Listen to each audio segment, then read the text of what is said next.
For the next hour, you're listening to the Classic Auto Mall show and podcast, broadcast from the Classic Auto Mall studio in Morgantown, Pennsylvania. Classic Auto Mall is a world-class facility conveniently located just an hour west of Philadelphia and houses 600 classic cars for sale and 300 barn finds on display. Be sure to check out more at classicautomall.com. Now on to the show with our host, President of Classic Auto Mall, Stewart Howden. And good morning, Steve. Good morning, Ethan. Good morning to listeners. It's a beautiful sunny day in September the 10th, 2022. Whenever you may be listening to this, it probably isn't going to be September 10th, unless it's 2023. It'll for sure be September 17th. Yes. The first time you hear this. That's true, because we'll air it on America's Web Radio, where you can catch our show quasi-live for the first time. I guess for the first time it'll be aired. Yep. We'll be on America's Web Radio at 10 a.m. every Saturday. And it'll basically be the week prior show because we record them ahead of time because I have a tendency to cuss. No, because... You got to bleep half the show. I got to bleep half the show because I'm jibber-jabbering up here. No, it's just we record a week ahead of time, so it works out good. And it works out good if we have a guest who can't necessarily be here on the Saturday that we actually record. And we like to record on Saturdays. You know why we like to record on Saturdays, Steve? Why? Because it's our busiest day, and lots of people are here, and it gives good presence to what we do here. So that's why we like to record on Well, you got to Saturdays. have a big crowd today. Big crowd today. We've got the car show here in our parking lot. It's just amazing. It's the Classic Car Show and Bazaar, Americans for Ukraine. I said fur. For Ukraine. Come on, you're on the radio now. I know. You can't say Enunciate. fur and Don't say put the syllable W. Yeah. That's one thing I got corrected in the radio when I was in the radio business. I asked one of the DJs. I said I used to do these little live remote. It's a long story, and I'm not going to get into it. But I said, "What's the one thing that I do wrong?" And they say, "You say W."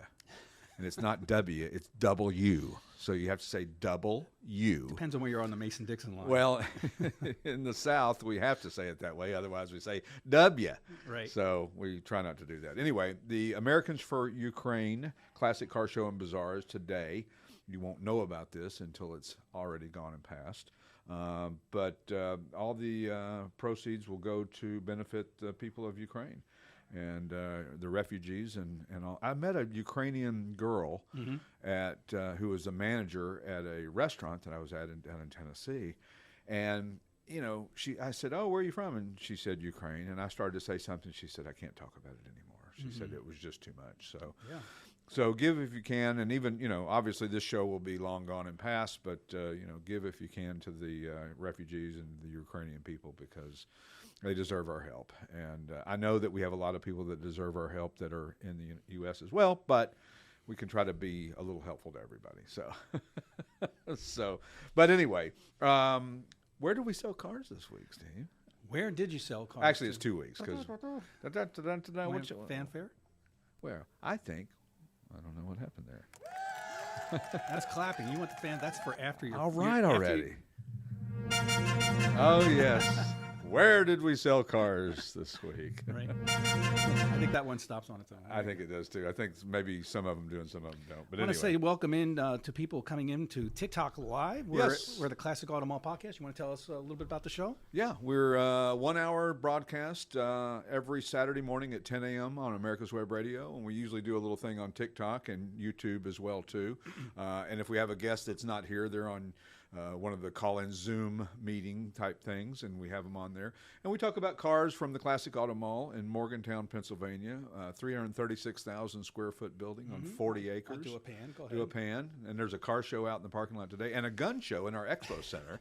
So cars and guns, what a great combination. Lots happening in Morgantown, Pennsylvania. Pennsylvania. Lots happening in Morgantown, Pennsylvania. And not to mention, we have this big Classic Car Show and Bazaar at our place, which is probably 400 or 500 cars in our parking lot, in addition to the 700 cars for sale inside the building and the 300 barn finds on display, not for sale in the building. So probably 1,400 cars on the property. And you know how much admission you pay to come see all these 1,400 cars? Let's see. How much are these people paying up here? That'd be $0. $0. Cost you nothing. It's complimentary. 336,000 square feet. Yeah, right that's here in 8 football fields. Yeah, full of cars. That's bigger than the casino.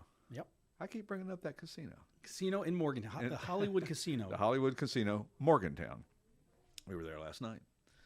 and didn't do as well as we have been doing, but we're ahead. So we'll live for another day. But anyway, back to. They won't hear that on. Where did we sell cars to this week? Actually, the past 2 weeks.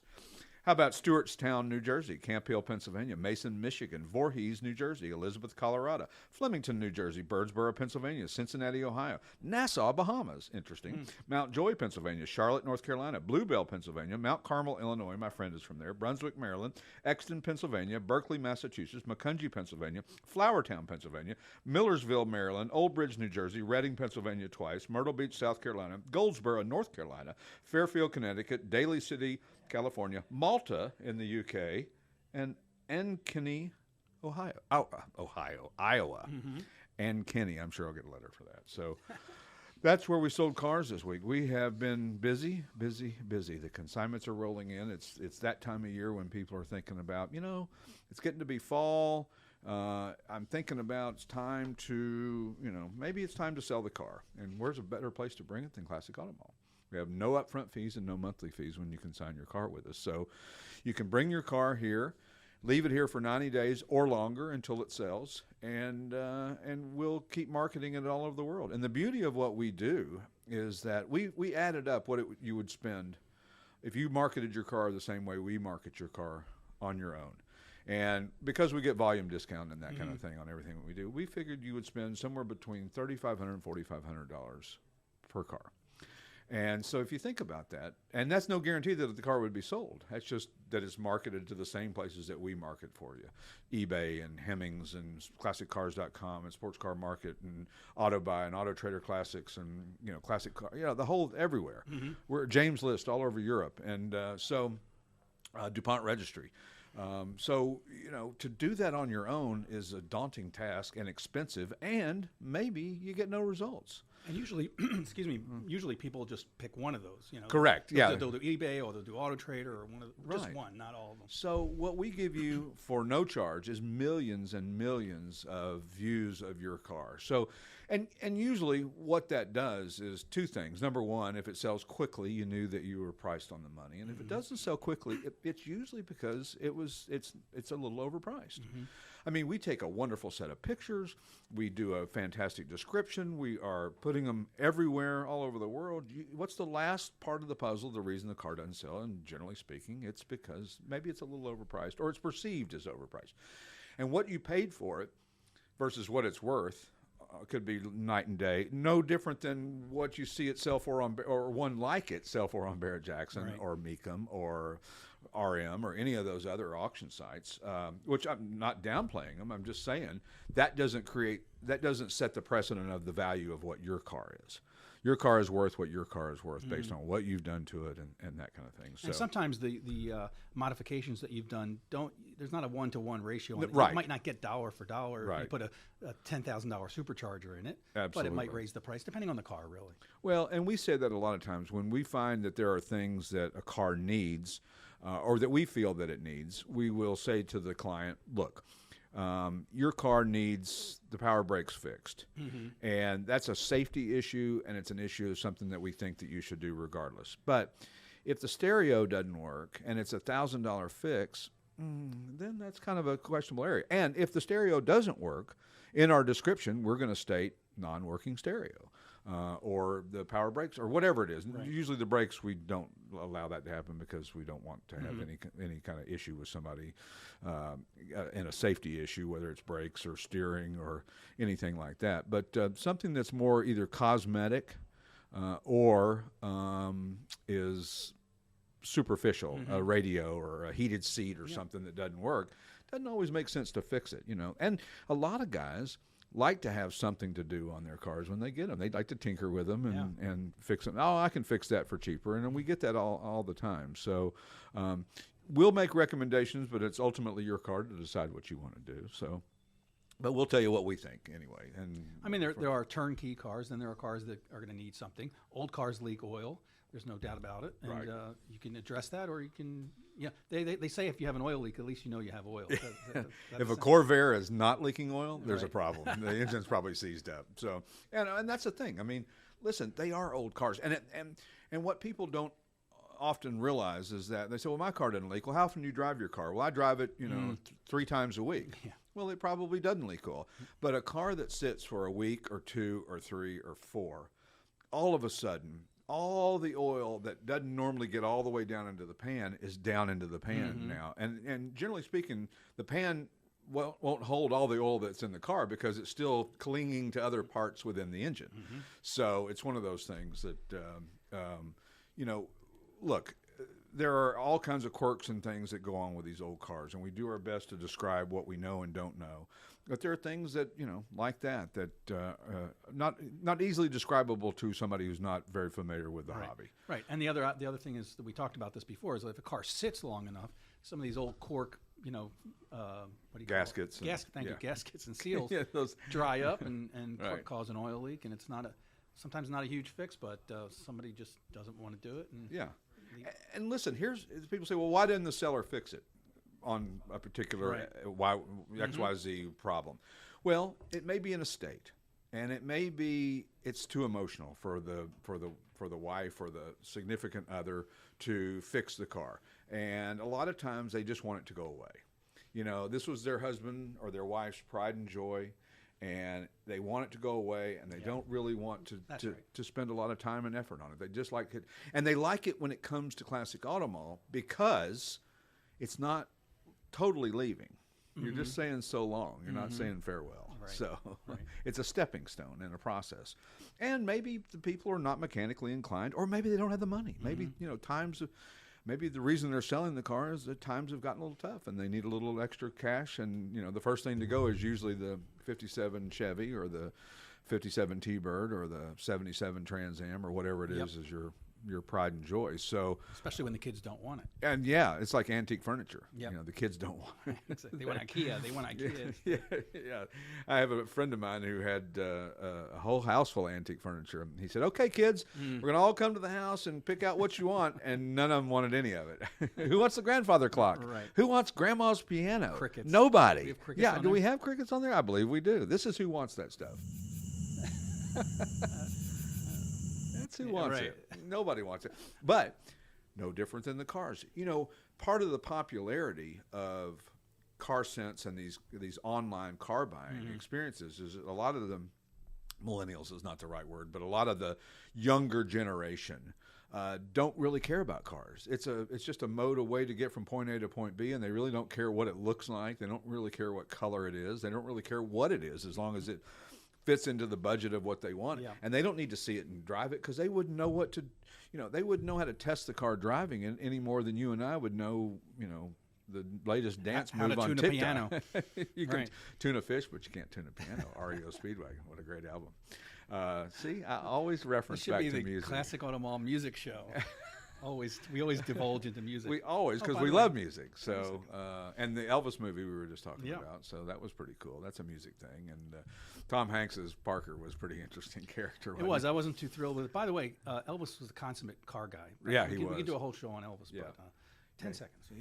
Thank you. He bought lots of Cadillacs for friends and for strangers and for everybody. He really did. And had some cool cars, too. And I loved in the movie the cars that were outside the house. Right. That was really, really cool. So very accurate, too. Yeah, very, very accurate. When we return to the Classic Auto Mall podcast, we'll talk about some of the new inventory that we've gotten in here over the past couple of weeks and some events coming up and some other things automotive. So we'll be back in just a couple of minutes. And we're back with the Classic Auto Mall podcast from the Classic Auto Mall studios in beautiful sunny downtown Morgantown, Pennsylvania. It's a sunny day today. It's not going to be sunny tomorrow, though. I hear it's going to rain. And Radnor Hunt is tomorrow. Radnor Hunt is a local Philadelphia area Concours event. It's on the same level. Yeah, it's the same level as Amelia or Pebble. It really is. It's as fine of a Concours d'elegance as you'll find anywhere. But doesn't look like the weather's going to cooperate for them with that, and it's a shame. So forgot to mention our friends, the Pat Travers Band. Yep. They have a new album out. They were just here recently in this area, and I was out of town again. So I'm sorry, Pat. I'll make it to your show next time. And Maybe next he time can make it to our show. He should come make it to our show. You know who we consigned a car for? Who? Recently? Chubby Checker. Is that right? Yeah. Isn't that cool? Previously owned Chubby Checker. Yeah. Currently owned. Currently Chubby owned. Yeah, currently owned. So it's a 36 Pierce Arrow, I believe. I haven't seen the car Okay. yet. I take it back. I have seen it from a distance, but it's hard to distinguish cars when you see them from such a far He's distance. still with us. I'm afraid to ask. I don't remember. I'm certain that But he's from Philadelphia. yeah, he is from. And his name is something different Yeah, than, it's not Chubby Chair. yeah, which I mean would be odd, right?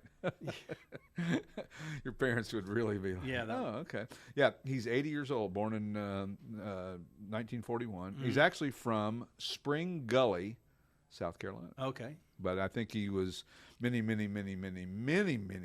in Pennsylvania or Philadelphia. Yeah, it's probably part of that whole bandstand thing. Yeah. Now I'm getting a frog in my throat. Dick Clark Thanks. and all Appreciate that. So, Yep. anyway, so hopefully we'll have him on the show one of these days as well too, and we'll get more information about his car on the next show. And but thanks again to the Pat Travers Band for allowing us to use their music as our intro and outro. We really appreciate that, and go see them if you get a chance. Great show and great guitar player and fantastic, just great people. So new inventory this week. Yeah. I picked an odd one, this first one, this 76 Oldsmobile Toronado Custom. It's not odd at all. I mean, it's odd. It's Das Boat. It's our next. It's on my. It's on TikTok. It's going to be on TikTok. We're going to feed. It's such a cool car. Go ahead. Well, we just featured the Oldsmobile 98 on TikTok, Right. and how many views did it have? We have 620,000 views. It's the top viewed video of all time. And it's the algorithm stuff. You don't know when it's going to hit or what. But apparently everybody in America had one at some time in their life, or their mother or their grandmother had one. Or neighbor or whatever, which is what fuels our hobby as That's much right. as anything, is memories. Is that, oh, we had one, or my grandpa had one, or you remember different things. And I remember cars from a very young age because I was always into cars for some reason. We always talk about Matchbox cars, and we've talked about this numerous times on the show, and I don't know 100% if that was me about it. I think the cool kids in the neighborhood, I think one of my distant cousins had some cool car that he brought to the house, and had a cousin who had a motorcycle brought to the house. Right. So. But for the most part, when we were kids, GM ruled. Absolutely. I mean, there wasn't Honda and Toyota. I mean, there No. were, but they were like really rare and uncommon. Oddball. Yeah, oddball. Well, think about the Toyota 2000 GT, a cool car. We never heard of it until many years later. I mean, Right. think about it. You didn't know about that car in the 70s. Of course. No idea that car existed. That's right. So everybody had an Oldsmobile or Yeah. Buick or Pontiac. Cadillac. And Right. so you recognize those cars. That's So right. this Toronado is crimson red over white. It's got full documented ownership history, 455 cubic inch V8, 3-speed automatic, leather interior, and they were front-wheel drive. And the final year for the 455 in 1976. So Front-wheel drive. I did not know that. yeah, the Tornado. Interesting. Yeah. So it had no drive shaft running up, so you had a nice flat floor in the Wow. front. My grandfather had an Eldorado that was like that. Okay. So he moved to Florida and bought an Eldorado in a leisure suit in 1968. And then he bought a Lincoln Versailles. Remember those? Yeah. And it was tan and gold. Oh, wow. It was hideous. I mean, it was, and he had this powder blue. I've got to get that picture. Yeah. I have a picture of it somewhere. He's standing beside this Lincoln Versailles in a powder blue leisure suit with these collars that are about 10 feet long. Right. And oh, it was so funny. And what a horrible car that was. Sorry, Lincoln. You didn't get that one right. I apologize. I don't know what to tell you. But anyway, this Toronado is really cool. So if you get a chance, check it out on our website. Well, it's the brake lights on the top of the hood. Yeah. Or top of the trunk. Top of the trunk. So That was the cool. first of the third row brake lights. That's awesome. Back in the day. So we also got a wonderful '69 Mercury Cougar convertible. It's yellow over black. It's got known ownership as well. The original dealer order form and invoice, which is really neat to find stuff like that. If you have that kind of documentation on a car, it increases value. And we'll talk about some of that in a minute. But 351 Windsor V8 and the C4 3-speed automatic transmission.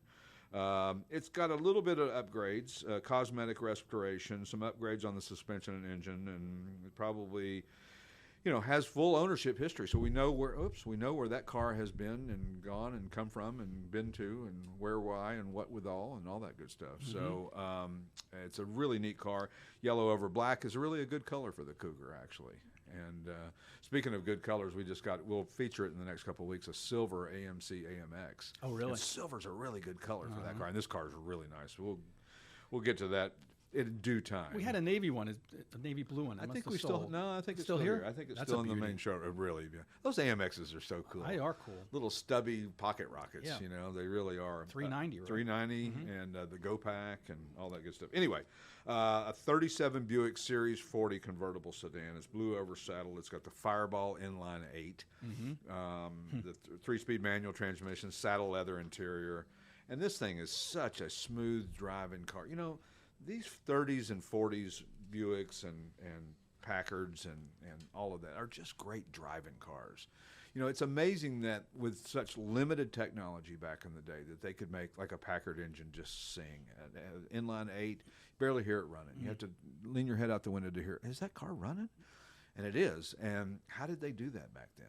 I don't know how they figured out with very limited computer and no aerodynamic stuff and no nothing. That, I mean, you just had to do it by hand. You know, the way like craftsman. It was very craftsmanish. That's hand built. Hand built versus not hand built. So, Right. but anyway, we also got in what was the other car that we got? Oh, the 70. We were just talking about this one, the 73 International Scout. Amazing. I like the SUVs. Old SUVs are so hot right now, and this one was very well done, restored and beautiful. Ceylon green poly over tan. I don't even know what that means. It's kind of like avocado. I should have said this in the video, but it's kind of like the avocado stuff you had in your appliances as a kid. You know? Yeah, it's guacamole Yeah, exactly. on wheels. It's repainted, redone, restored. I mean, it's really, really nicely done. The consignor took it to a reputable shop, and they did all the work on it, and it's just really, really well done. And all the receipts that come with the build and all that, which is important to know because it's nice to know. Here's the problem that a lot of guys run into with receipts on cars, and we were talking about this the other day, is that if you have a car for sale, or if you sell your car that you put a lot of work into it, you want to keep the receipts because whatever the difference between what you sold it for and what you put into it is what you pay taxes on. So, but the new owner wants the receipts because that's part of the provenance of the car. So any receipts that you can provide to the new owner is going to be a huge benefit to him. However, you don't want to give it up. So we've got to figure out a way that people can, I guess maybe copies of the receipts would work for the previous owners as it goes down its ownership history. I don't know, but I'm going to check into that, and we'll talk about that more.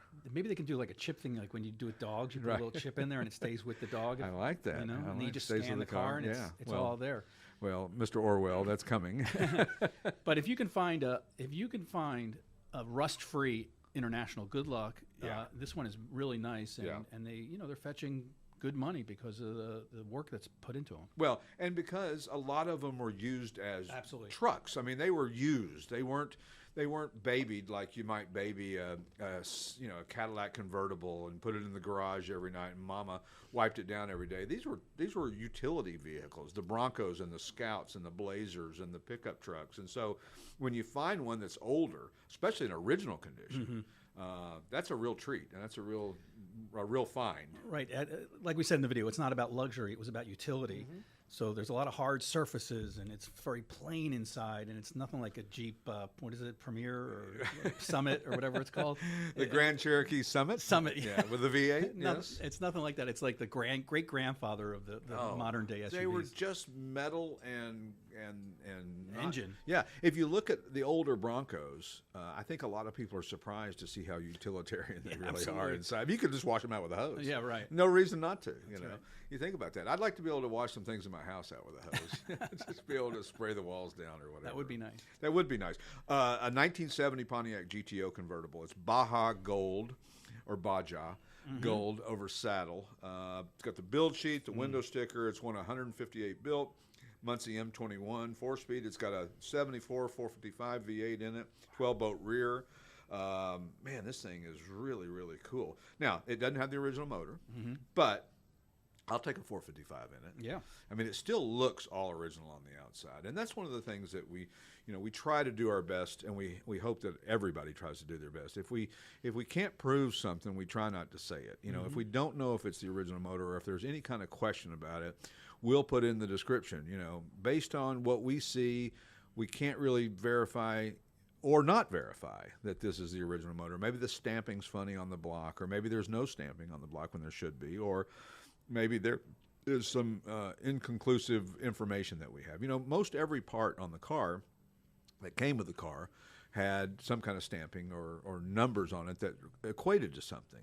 But when you go out and have your engine block redone and they refinish the block, they sometimes deck it and take that, and all of a sudden the numbers go away. And think about it. Nobody cared about matching numbers 25, 30 years ago. So who was thinking about that stuff? Nobody was thinking about that. You weren't worried about if it was the original motor.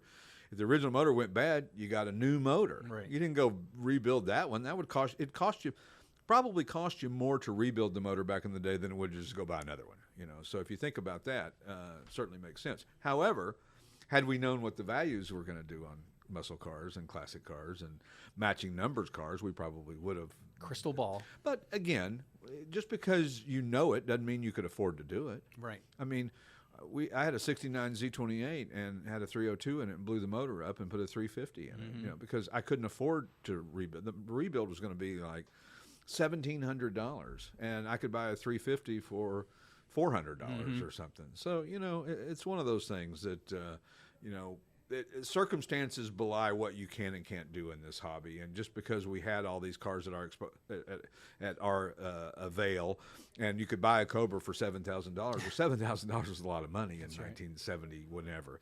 I'll never forget, I tried to talk my mom into buying the Hemi Superbird. It was orange with a 4-speed. Yeah. And this was after my parents had just gotten divorced, so I think I was trying to guilt her into it. And I think I was about 12 or 13. And it was $3,000 for a Hemi 4-speed Superbird with the big wing, orange, black vinyl top. And she almost bought it. I can't imagine her going to the grocery store. Wow. On that thing. She was hip. So she ended up getting a Buick LeSabre 455. All right. 4-door hardtop. Right. That we flipped the breather on, and she couldn't understand that. We've talked about this, so I won't bore you with that anymore. But anyway, the GTO is a wonderful car, and the same consignor brought us a 70 Chevelle SS 396 convertible, black on black, very well executed restoration, numbers matching 396, 350 horse V8, correct F41 suspension.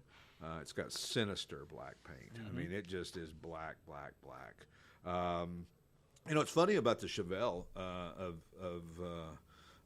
this era. It was in production for less than 13 years, which is less time than the Cadillac CTS has been in production, which is an odd little bit of knowledge. But, you know, the Chevelle is really an interesting car. It was initially intended as the successor to the Bel Air, but then I guess they didn't get to it in time or whatever. You know, who knows what changed. And I think a lot of people think that the Chevelle was the successor to the Bel Air in some respects. Although, if you look at them, they look like two polar opposite cars. I mean, excuse me, do I have a cough button? You do. It sounds like you're down the hall. Yeah. Will we be able to edit out all the DJs outside? We have DJs outside and live music and live music and food trucks and bands and 400 or 500 cars and people everywhere and what a great turnout for this. I hope they raise a lot of money and do whatever they're supposed to be doing. So, and luckily the weather held for them, and like I'm afraid it's not going to hold tomorrow for our friends at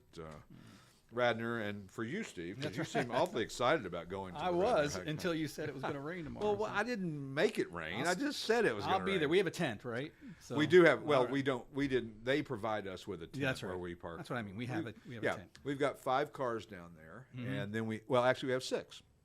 I'll tell you about the 6th one in a minute. All right.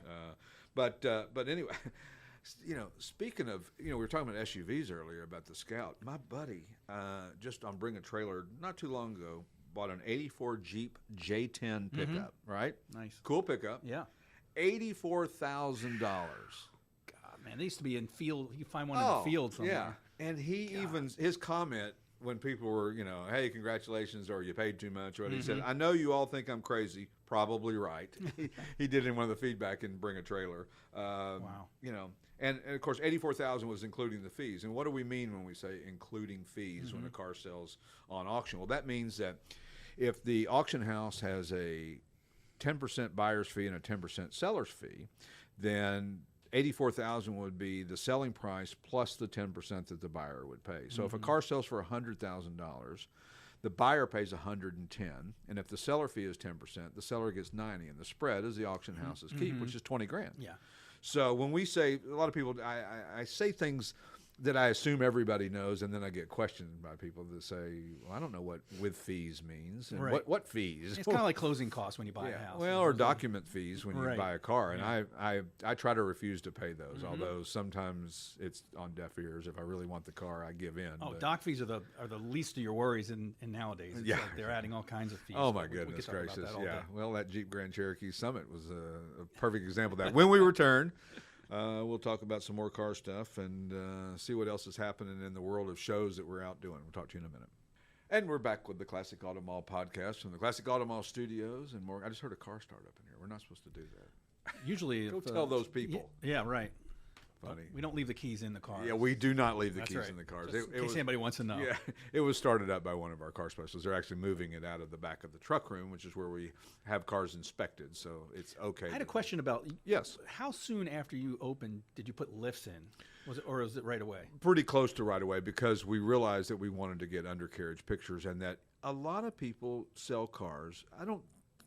Probably still do today, but I don't think it's quite as prevalent anymore that they never showed underneath pictures of a car. Very rarely did you ever see a car that there was any underneath pictures of the car, and it's not pretty, Right. but it's important. Necessary. You know, and it'll show people, like people say, well, that car's got rust all over it. No, it's surface rust. And surface rust and rust, Two different things. two different animals.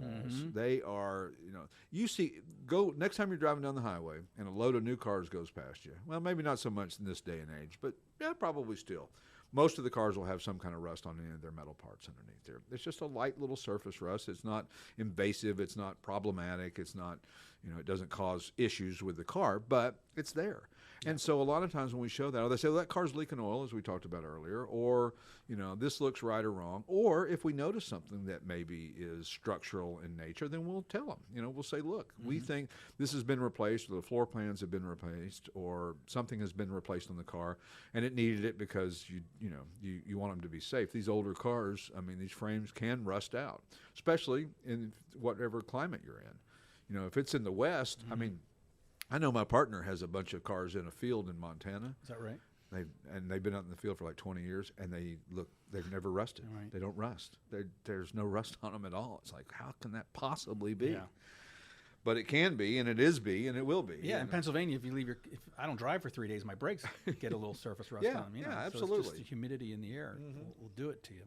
But surface rust can be easily, cosmetically taken care of. Very soon. Absolutely, you can do that. And if you want to put your car up on a lift on a regular basis and clean it and wipe down those areas real good, some people care about that and some people don't. Yeah. And some people just want a driver quality car because I've seen and you've seen and we've all seen guys over restore their cars, and guess what happens? They never drive. Won't drive it. They're too afraid to drive it because it's too nice. I made the stupid thing too nice. Those are the guys with the mirrors at the car shows, Yeah. the Yes. long mirrors underneath so Yes. you can see the bed. But Well, it's why guys who have real Cobras will buy a replica Cobra to drive, just something to drive, because they're afraid to drive it. It's too expensive, or they don't, they're afraid because if it's aluminum bodied, you certainly got to be careful of that because, man, you get a dent in an aluminum bodied car, and that's not pretty. Right. And so, it's one of those things that a lot of people, when they see the undercarriage of the car, they say, oh, good, it looks used and worn a little bit, and I like that because I want to drive this car, and there's a scratch on it, and it's not going to drive me crazy. And Kathy put a little tiny rock or chip on her door yesterday, and she was just so upset about it. Right. And it's like curbing your wheels, you just, it just pains you to do it. So, but, it's one of those things that happens, and the first chip is the deepest, right? it's true. Well, you have the honeymoon phase with the car, right, where you don't care about, you really care about dings and nothing. Anything. You want to park a mile away. Don't eat in my car. Park a mile away. Then you get into the I got a ding, so now. And then you got peanut shells on the floor where you've been eating peanuts and just throwing them on the floor and trash, and it's got dings and chips and rocks, and I hadn't washed it, and brake dust all over the front wheels, and It's natural progression. Yeah, it's a very natural progression. I just did a road trip down to Tennessee to take our truck and trailer to do the shows we're doing down there, and I tell you what. We bought a 17 dually 3500 series high country and pulling a 28-foot, not aluminum trailer, steel trailer. Couldn't find an aluminum trailer. And with a car in it, that thing pulled like a rock star. It was unbelievable. It was just, you could barely tell that the trailer was back there. Amazing. And the diesel, you can hardly hear it. Right. You know, so, I mean, crazy how well the technology and how far they've come. I was just joking, Harry Dinwiddie, who was on our show a few weeks ago, and is one of our car specialists and is helping us out down in Pigeon Forge. He has a 99 F350, and he's like, dude, they're not even in the same category. One's a Bentley and the other is a Ford. Yeah, a Ford. Yeah, I don't mean to. No, we love Ford. Denigrate Fords. We love Fords. We have lots of Fords in the building. But, That's right. Ton of Fords. Please don't have a Ford revolt. We hope Ford will sponsor the show. Yeah, hey, Ford and Coca-Cola. Ford Performance. We had John Clore on. Yeah, we had John Clore on. He was really a great guest. Yep. And, what a great gig he's got. But anyway, sorry, I'll get off of my digressing. Anyway, so Harry works for us and does these shows out and about. But, we've been talking about how do we capture cars from a further distance? We'd like to get to 1,000 cars in the building. And to do that, we need to start broadening our expansion of consignments coming from a further distance. So if you're a car guy, you love to talk about cars, and you go to car shows every weekend, and it's somewhere on the East Coast, give me a call, because we're looking for marketing team for consignments that can help bring inventory to Classic Auto Mall, and we'll reward you with that. We'll pay you a fee, and we'll discuss all that if you call me directly. You can reach us at 888-227-0914 or 610-901-3804. And give me a call. My name's Stewart, and just ask for me. And we're looking to add some people down in the Carolinas, and maybe down in Georgia, and down in Alabama, and Kentucky, and Ohio. And so if you live, within 300-400 miles, 500 miles of here, and you're interested in, we'll provide you the whole packet. Well, brochures and business cards and all that good stuff, and you can get us consignments to bring them to us. That's and right. We can tell you about the whole program. So give me a call if you're interested. If you know somebody's interested, pass on the information to them. And hey, how cool! Get paid to go to a car show. Well, you're at the car show. This is what I'm doing with Classic Auto Mall, because I'm at car shows anyway. I thought, well, Sure. why not talk Be a to car people? specialist. Yeah, be a car specialist. Set up a little table, a little booth, and answer questions about the process of consigning at Classic Auto Mall. And people are really interested in it. And yeah, I love the idea of stretching broadening our horizons. broadening our territory. Well, and the great thing about it is we've got some great marketing tools too. I mean, if you show anybody our drone footage videos, and you haven't seen it, go to YouTube and type in Classic Auto Mall drone footage, and it'll blow you away, especially if you've never been here. God, I just saw another video. It was the Hendrix collection. I've been there. Well, they did a drone fly. Oh, did they? I think they may have been inspired by us. I think they were inspired by us. But it just came out yesterday or the day before. I said, wow, that looks familiar. Yeah, that's, a lot of people are starting to do that. Yeah. I'm starting to see that in a lot of different settings. And hey, good for them. Listen, we were probably one of the first to do it because we found a guy who gave great drone. So he was fantastic at it. And he had done a wedding venue. The guy, Nick Lang is the guy's name, who did our drone footage, and a fantastic operator. And he had done a wedding venue with the rafters and this barn type situation. He was flying through the rafters, and we're like, wait a minute, how cool! Why are we not doing that here? And so we did it, and he actually flew through the back of a couple of panel delivery or actually like produce type trucks that are open on the sides. They have the roll up flaps, and he flew right through them and right above. He had the everything. goggles on, right? Yeah, yeah. yeah. I mean, the number one question is like, why would you let somebody fly a drone through it? But it's amazing. Yeah, I mean, it's an amazing footage, and it was very well thought out. He spent probably, I don't know, an inordinate, significant amount of time researching how to do it, how to best do it, where to fly, where to go, where to turn, where to go through, where you had enough clearance, where you might be questionable. So it looks riskier than it is. Right. We're not the free climbing guy. We're not the guy climbing up mountains with no rope on. I mean, we did our homework on this. We weren't going to just let our cars be subjected to, who knows what and why and when and where. So, but anyway, he did a fantastic job. Nick Lang. Nick, I still want a cut of the all the stuff I've been promoting you on. And if you did the Hendrick thing, then power to you, brother. I don't think he did, but I think the Classic Auto Mall was probably his shining. I would say so. It has more views. He has it posted as well on his YouTube channel, and it's got tons of views. Oh, that's fantastic. Yeah, he's he really does a great job, and we really appreciate everything you did. And we'll look forward to probably redoing one here one of these days too. We're going to do some outside photographs of our building and cars and stuff out there coming up here pretty soon. You could probably check your roof too with that thing. I think we could check our roof with the drone. I don't know why I haven't bought a drone. Send it up there. And Why haven't I not bought a drone? well, we looked into it. We're definitely All right. we're looking into it. It's All at right. least $1,000 for a good one. So. Yeah. So, well, that's better start saving your pennies. I tell you what, it's expensive to run this building. There's no question about it. With the lights and the power and the overhead and the staff that we require, it's a lot to keep up. But man, oh man, got to pinch myself every day when I come in sure here you do. and be thankful that able to do. It's so funny when I met my partner. He said, "Do you have any idea about how to run a business of this scope and size?" I said, "I've already got the business plan." And the only reason I had the business plan, it was just a dream. It was like if, when, maybe, sort of, if I could.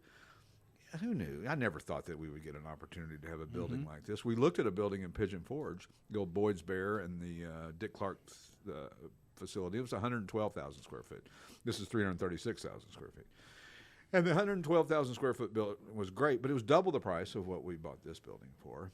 But there was some acreage and property, and it was in a very high density tourist area. 11, 12 million people a year coming through Pigeon Forge, Gatlinburg, which we're going to be at some shows coming up this week. But we didn't do it and never really came to fruition and just could never put a deal together. And then it turns out my buddy, Darby Campbell, bought it and turned it into a margarita campground and a lodge, and took this big building and turned it into a lodge, and all the extra parking became campsites out there. And it's all themed Jimmy Buffett margarita. He's partners with Jimmy Buffett. Oh, nice. So it worked out great, and it turned out that was a good use for the building, and it didn't get just demolished like a lot of buildings are getting, because it's such a waste to see a building demolished. Yeah. Don't build a building with single purpose in mind. Right. Make sure that you think about, if this doesn't work, what else could this building be used for?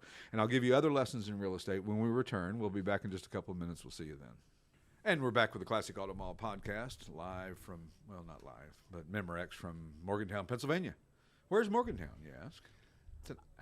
I don't know, but I was thinking How'd you get here? What you were saying about The radius? the business that you set up here. Yeah. Had to be rolling the dice, knowing that it wasn't a major metropolitan area. It was between a couple major metropolitan. But man, this was farm country before. Farm country. With the turnpike running through. Amish country. Yeah. And also, I wasn't sure about how many cars were in this part of the world. Like, I wasn't, you know that Southern California's got lots of cars. You know that, Arizona, Florida. You know they have lots of cars because their climate dictates that and lends itself well to that. And there's a lot of money in those areas. But never did I realize how many cars were in this part of the world. I mean, and so how did it start the first? Did you have 10 cars in here? So yeah, basically. So we had, my partner bought the building in 16. We started the business January 1st of 18. So he bought the building, put his 400, at the time 400, we sold 100 of them, put 400 barn finds in here. And then he decided, well, there's so much more space, because all the cars were just up against the windows with a curtain behind them, and there was a whole room left over. But it looked really cool, and thank God he did that, because I don't know that even if it was my dream scenario, I would have said, oh man, this is overwhelming. If it had just been a bunch of empty rooms, Right. it maybe would have been too much to think that I could make this work. But the way he had it laid out, it seemed like, well, it doesn't take that much to fill this place, you know. So we started out, I mean, we probably had 8 or 9 cars in the main showroom. That first little room over there, it was our photo booth. We had some black pipe and drape up, and we pulled the car in there. And we were advertising on sites and websites and all that. And all of a sudden, we did the Philly Auto Show in January, and then some other events. And before you know it, it kept rolling. I had a vision of the marketing and everything that I wanted to do. Right.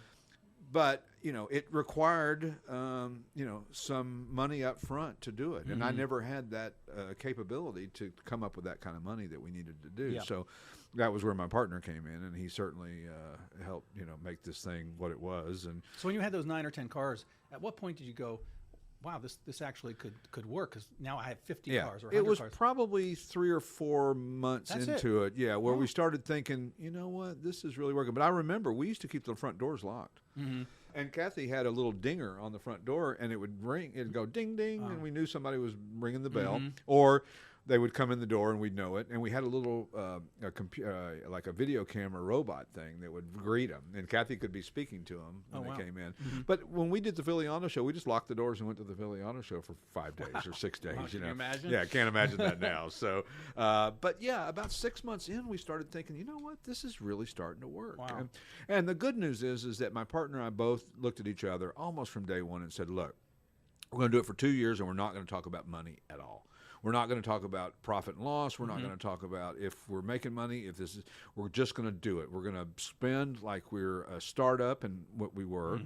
And there's no template for this because nobody really has done anything of this scale. So we thought we're just going to do it, and we're going to do it for 2 years, and then we're going to say, okay, okay, we did 2 years. What did we do there? And we did it, and we were like, wow, we're close to being profitable. So and were the early people you knew who had collections? Like, how did you convince people, like early adopters, to get on board? Before I got here, I'm doing interview in 2018, we were doing.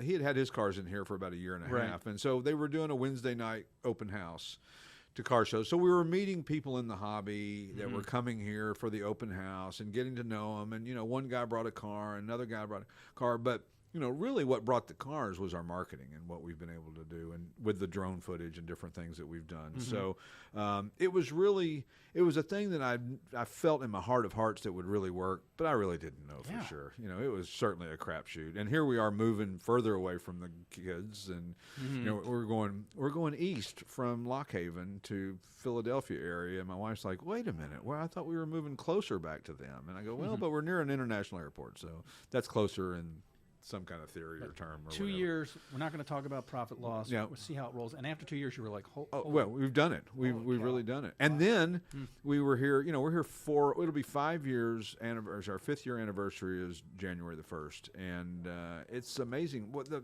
information that we found out that we didn't want to know in the beginning. We're starting to make ourselves look at, like how far the consignments were coming from, and we realized that they weren't coming from as far of a distance as we'd like. And so which is great because we were able to fill it with cars that were really close, but we want to expand that horizon. So, and a lot of that is by doing the shows that we do and all the events that we do all over the world, it seems like. We're doing this weekend. We've got the car show here at our place. We've got a gun show here at our place, so it's attracting thousands of people. We're in at Radnor Hunt at the Concord Elegance. We have 5 cars down there in a display, and our 1904 Cadillac has been invited to be in the Radnor Hunt Concord, the Elegance. Nice. So it's the 1904 Model A Cadillac Roadster, and it is burgundy, and it's really a cool car. It's one of my favorite cars that we have. And it's actually in the show. And then our other 5 cars that we've taken down there are cars that are for sale in our display tent that we have where all the new car dealers are. Right. And then we're doing the Shades of the Past Rod Run in Pigeon Forge this weekend, where we took our new truck and trailer down. And our friend Harry Dinwiddie is working that show for us. And it's the last year for that show. They were at Dollywood Splash Country, which is owned by the people who own Silver Dollar City, if you've ever heard of that theme park, and Dixie Stampede and some other attractions. They own Dollywood, with Dolly as the figurehead. Anyway, it's in their parking lot. And, of course, this time of year, a Saturday at a theme park or a water park is not a good day to give up. You're losing your parking lot, and basically you're losing customers. And I don't think any car show could afford to pay what revenue you would lose from that. So, and then coming up next weekend, we've got the Rod Run back in Pigeon Forge for a 3-day show. And then following that, we've got Chattanooga, which is another one in Tennessee. I'm drifting to Tennessee because that's my roots. Well, you know people down there. I know a few people down there, and that helps as well too. And we're working on doing some other big events as well too. Amelia Island, and that's in probably. I'm not sure when they're going to do that this year, but there's a lot of different events that we go to talk to people about cars and how the Classic Auto Mall can help them when it's time to thin the herd or whatever else you need it to be. Yeah. And it's funny. We were talking the last show about the recap of Monterey and what happened out there during that week-long car events and car auctions. $469 million worth of automobiles sold in Monterey, and I mean, there was 2 8-figure cars sold, which is more. It's 10 million and about beyond. lots of records broken, and but listen to some of the highlights. All right. A 1972 Honda Z600. You remember what those look like? They look like a little roller skate. They were tiny, little hatchbacky looking thing. 1972, as we were talking about. We didn't know. 72 Honda. 72. Oh Honda. yeah, gotcha. $56,000. What? Yes, $56,000 that car sold for. Wow. A '68 Cadillac DeVille convertible, $110,000. No kidding. Listen to this: an '80 Mercedes-Benz 450 SL, which is a lot of people's bucket list cars. The 450 SL really morphed into the 560 SL because it's a better car. It's a epic Yeah. car. Yeah. 1980 450 SL, $117,000. A '59 MGA twin cam Roadster, $168,000. There was some alcohol flowing. Yeah, it could have been. And a 1995, this is a car I really love, near and dear to my heart, Porsche 928 GTS. The last, they made them 93, 94, 95. They were the top version of the 928, $406,000. Oh my God. Is that just unbelievable? Yeah. And it had a 5-speed manual. That explains At it. 16,000 miles on it. Holy cow. The estimate on it was $225 to $275. And the price guide will tell you $165 for a number one. Yeah. Perfect.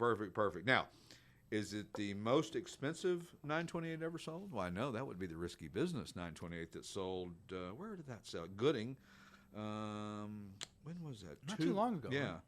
No, it wasn't at Gooding. I don't know where it was. It was at barret-jackson. Yeah. It was one of the big $2 million for the Risky Business 928. Of course, when that movie came out, I was of the right age that I wanted a 928 bad. Yeah. That was the car. It was already my favorite car, and then the movie came out. 1995 Ferrari F512M. Yep. $780,000.